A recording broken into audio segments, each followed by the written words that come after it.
The story began with a road that shouldn't exist. A journey into Black Hollow where Elena Carter received a mysterious envelope addressed to her. No sender, no explanation. Inside were photographs of a house she didn't remember, then photographs of herself standing in front of it.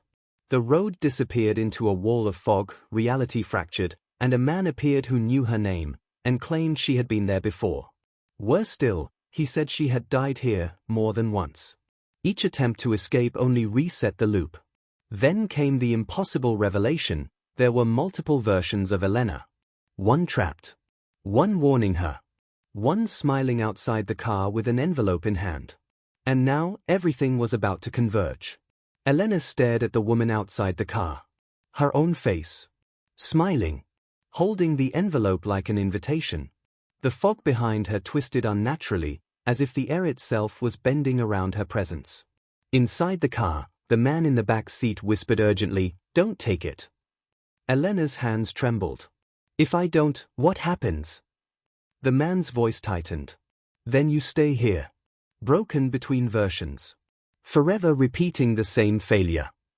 The smiling version of Elena tapped lightly on the window. Once. Twice. Patient. Waiting. Elena's breath shook. "And if I do take it?" The man didn't answer immediately. That silence was worse than anything he could have said. Finally, he whispered, "Then you become the one outside." A cold realization spread through her chest. The loop wasn't a prison designed to trap her. It was a process. A transformation. The envelope wasn't a message. It was a transfer. Another knock came. Louder this time.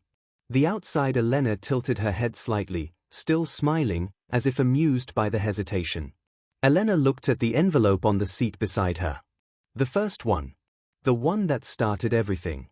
Slowly, painfully, she began to understand. Every version of her had been trying to escape Black Hollow. But escape wasn't the goal. Replacement was.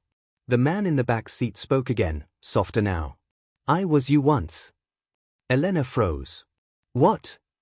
"I refused the envelope," he said. "I tried to break the loop instead of completing it. So I became what you see now. The guide. The echo. The warning." Elena turned slowly toward him. For the first time, she truly saw him. Not as a stranger. But as a faded reflection. A worn-out version of herself. A possibility that had been stretched thin across too many timelines. Outside, the smiling Elena pressed her palm flat against the glass. And the glass began to ripple. Like water. Elena flinched back. "It's breaking." "No," the man said quietly. "It's opening." The windshield stretched outward, reality thinning like fabric pulled too far. The forest, the fog, the house in the distance, they all bent toward the car, drawn like iron filings to a magnet. The smiling Elena leaned closer. Her voice finally came through the glass, soft and perfect.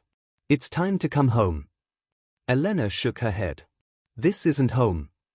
The woman's smile widened slightly. "It is. You just forgot what you are." The man in the back seat suddenly grabbed Elena's shoulder. "Now!" But it was too late. The envelope on the seat opened by itself. No hands. No movement. Just inevitability. Photographs lifted into the air, circling the car like leaves caught in a storm. Elena saw them all at once. Not just this loop. But every loop. Hundreds of them. Thousands. Her walking into the fog. Her screaming in the house. Her sitting in the back seat. Her standing outside the car. Her smiling. Her crying. Her becoming the guide. And at the center of every image. The house. Not as a place. But as a structure made of memory. A containment field built from her own fractured identities. Elena's voice broke. "What is that place?" The man answered, barely audible. "It's the original you. The first consciousness that broke apart. Everything since then is just fragments trying to reunite." The smiling Elena outside stepped back. For the first time, her expression changed. Not into anger. Not into fear. But relief. "You're finally ready," she said. The car began to dissolve. Not crash. Not move. Dissolve. Like ink spreading through water. The fog, the forest, the road, all collapsing inward toward the house in the distance. Elena felt herself splitting. Memories overlapping. Identities bleeding together. She saw herself as a child.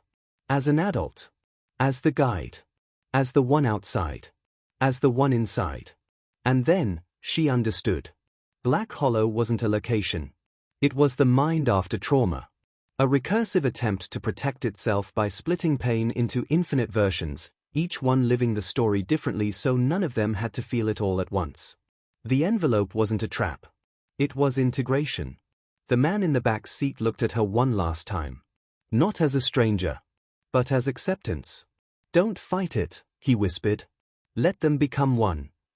The windshield shattered, not outward, but inward. Light flooded everything. Elena stopped resisting. And for the first time, she reached for the envelope willingly. The moment her fingers touched it, everything collapsed. Silence. Then breath. Elena opened her eyes. She was standing. Not in a car. Not in a forest. But inside a quiet, white room with a single wooden table. On it lay the envelope. Already opened. Inside was only one photograph. Her face. Calm. Whole. No fear. No fractures. On the back of the photo, a single line was written. You were never trapped in Black Hollow. You were learning how to become one person again. Elena exhaled slowly. For the first time, there was no fog. No loop. No other versions watching. Just her. And the understanding that the horror was never the place. It was the fragmentation of self trying to heal. She placed the photograph down gently. And smiled, not like a stranger, but like someone finally returned to herself.